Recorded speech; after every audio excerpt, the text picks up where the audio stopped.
about further opportunities to support Māori business and enterprise.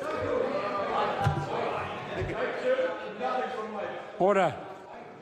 Question number 7, the Right Honourable Winston Peters.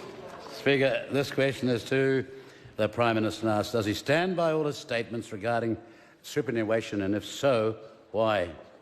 The Right Honourable Prime Minister. Yes, Mr Speaker, in the context in which they were made. That's why we've taken the step of outlining a fair and reasonable process for increasing the age of New Zealand super to 67, starting in 20 years' time, because we believe it's an issue that is best dealt with well ahead of time, rather than pretending nothing should change and making harsh decisions when it's too late. Supplementary question. Order. Supplementary question, Right Honourable Winston Peters. Prime Minister, if a proposal 2 years ago to require migrants settling in New Zealand to have been here for 25 years was racist, bigoted and against New Zealand's Bill of Rights, as the National Party then claimed, how come a requirement for 20 years residency not be all of those three things? The Right Honourable Prime Minister. Well, Mr Speaker, I'm not familiar with the assertions the member's making, but I do welcome his and the public support for the policy the government announced this week, that the residency requirement will be moved from 10 years to 20 years. Supplementary question, Right Honourable Winston Peters. Will he disown comments of his cabinet colleagues, such as, quotes, I think that a very generously targeted superannuation regime is where this country will eventually find itself, unquotes, which is code for means testing super? The Right Honourable Prime Minister. Well, Mr Speaker, if that's what the member thinks it's code for, then we would certainly disagree with that comment. The government has no plans for means testing national super. Supplementary question. Supplementary question, Right Honourable Winston Peters. Why is the government so opposed to abolishing Section 70 of the Social Security Act 1964, which is so unfair to migrants in New Zealand who have an overseas pension arrangement?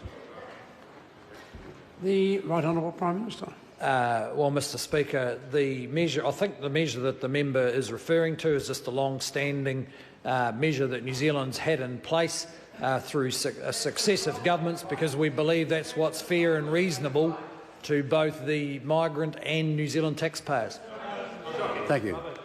Supplementary question, Right Honourable Winston Peters. What is there redeemable about a long-term arrangement if it's wrong? And rather than Kiwi taxpayers being ripped off by these reciprocal pension agreements, why don't we ditch them, adopt a 25-year residency requirement and allow migrants to bring their overseas pension here intact? The Right Honourable Prime Minister. Well, Mr Speaker, we think the current arrangements involving reciprocal agreements with other countries work best, both for the citizens of other countries coming here and New Zealanders going to other countries. The member's free to put up his own proposals about changing that if he so wishes, but I'm pleased to see that he's not actually criticising the policy announced this week by the government. Supplementary question. Supplementary question, Right Honourable Winston Peters. Why on earth does he expect New Zealanders to trust him on superannuation certainty when his record is to campaign for a 20-year phase-in? Renege on that. My record? Unbelievably, actually. Order. We'll just fantastic. Wonderful. Thanks for asking the question. Order. I don't want interjections from my right-hand side interrupting the member's question so he gets diverted in responding to the interjections. Can we have the question again, please? Thank you, Mr Speaker, for your indulgence. Why? That's a lie as well. Order. Chris Bishop, if there's another interjection from you during question time, you will be leaving for the balance of the day. I have just given a warning. Order. I don't like having to give the warnings twice so quickly.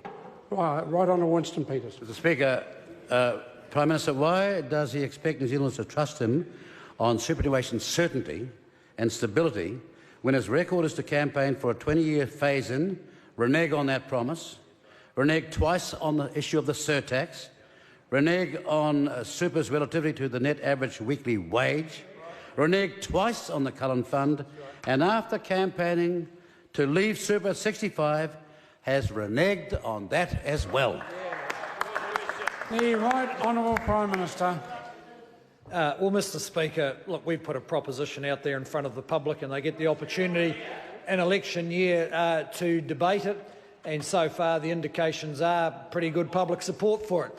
But I know how difficult it must be for the member to maintain his manufactured outrage because he can't find anything he disagrees with in the policy that we've announced. Supplementary question.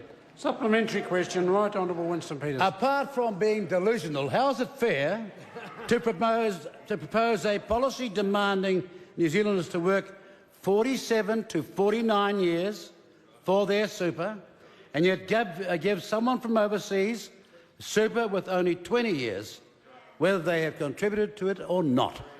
The Right Honourable Prime Minister.